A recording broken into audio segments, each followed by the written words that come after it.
Good morning सगळ्यांना.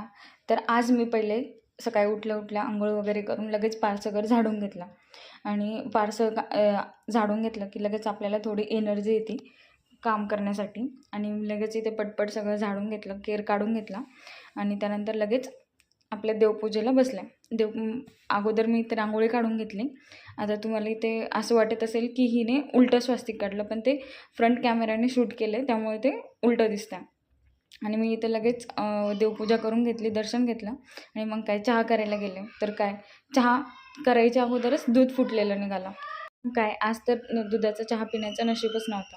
मग काय ब्लॅक टीवर भागवलं. पण ह्या फुटलेल्या दुधाचा मी कलाकंद केला आणि मस्त साखर टाकून कलाकंद करून मस्त खाल्ला. आणि त्यानंतर लगेच यांची देवपूजा करून घेतली. आणि कसं वाटलं तुम्हाला आजचा हा व्हिडिओ नक्की कमेंटमध्ये सांगा आणि लाईक करायला आणि सबस्क्राईब करायला बिलकुल विसरू नका, कारण की ते फ्री आहे. असा गेला माझा आजचा दिवस. थँक्यू.